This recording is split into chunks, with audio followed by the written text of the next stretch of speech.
Hello there, welcome again to Purple Book class, and our next topic is prayer and worship. This is chapter 8 in your Purple Book and also in your Purple Book study guide. Now, this is one of my favorite topics or chapters in Purple Book because we're discussing prayer and worship. Our first topic is personal prayer. Ano ba ibig sabihin ng personal prayer and gaano ba ito ka-importante sa buhay natin?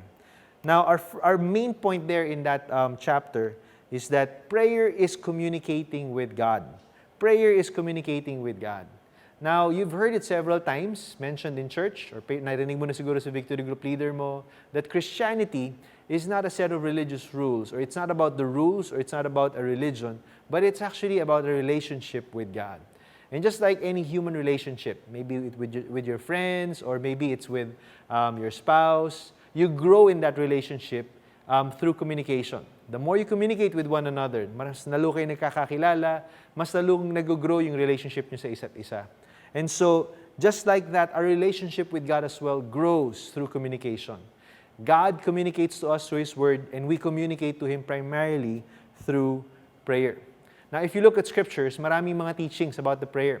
In fact, one of the good things that we see Jesus did is He taught us how to pray, but He also modeled us the importance of personal prayer.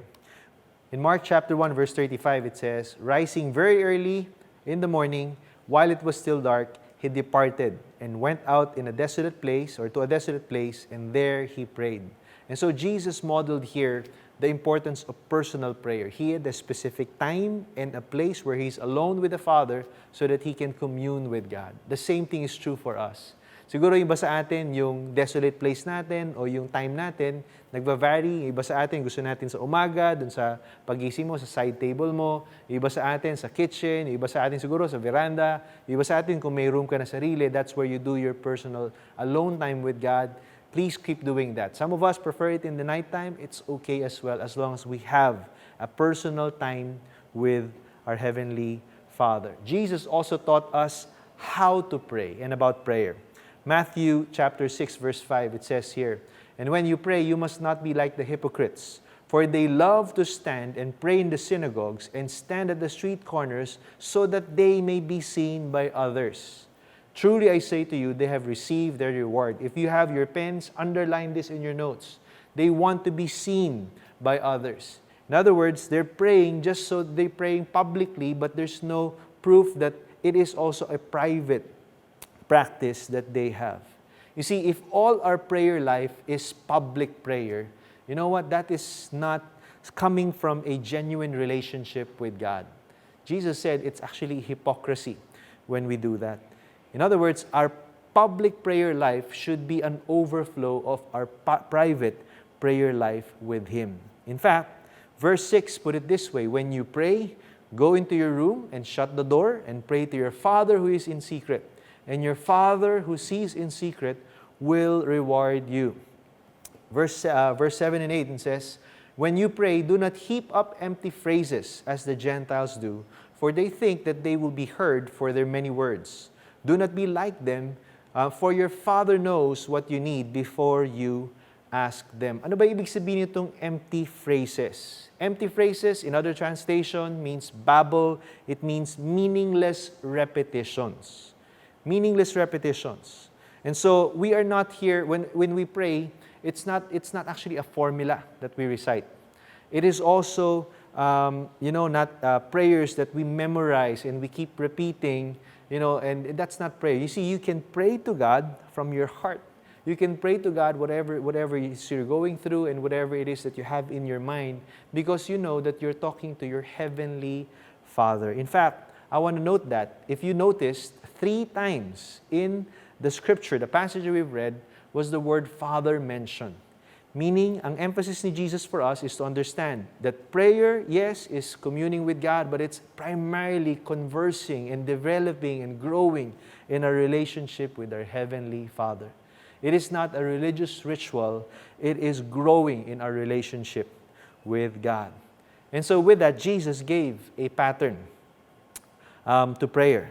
Jesus said in Matthew 6, 9, all the way to 13, "Pray then like this. He didn't say pray then this, but he said pray then like this.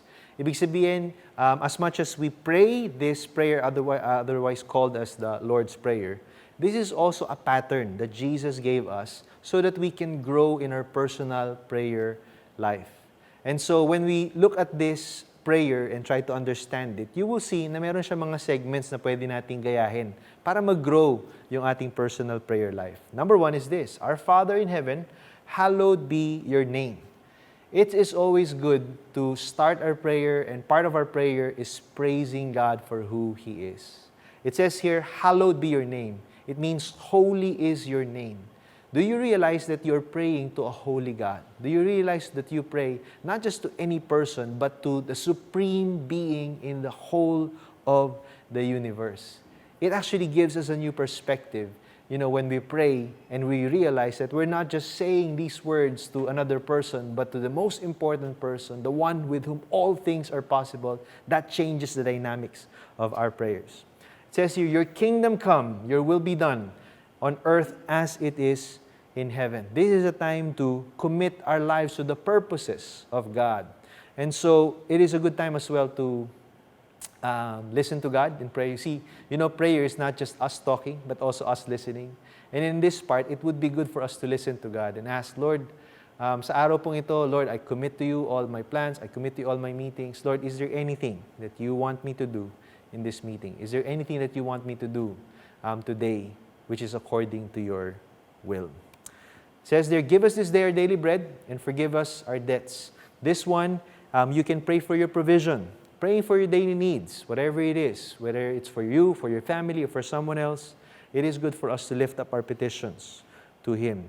Pardon is the other one. Forgive us our debts. Is there anything? Allow God again to speak to you and say, Lord, meron ba akong nagawa kahapon, nasabi kahapon na hindi ka lugod-lugod sa inyo na gusto niyong baguhin ko? And so it would be good for us to have that moment to listen to the leading of God and hear, and lead us not into temptation, but deliver us from evil, praying for your protection, praying for your family's protection. I do this for my family, I do this for my kids, asking the Lord to sovereignly protect my kids and myself from the schemes of the enemy. And so again, this is a good guide to help us as we pray. This is a good guide so that we know and we would have plenty of dynamics in our prayer, and something that has helped me. And so as we end this session, I want to share with you a quote from E.M. Bounds. He said, prayer should not be regarded as a duty which must be performed, but rather as a privilege to be enjoyed, a rare delight that is always revealing some new beauty. My prayer for us is that as we delight in praying, that we would experience what E.M. Bounds said, revealing some new beauty about God and about His purposes and His plans to us as we commune with Him in prayer.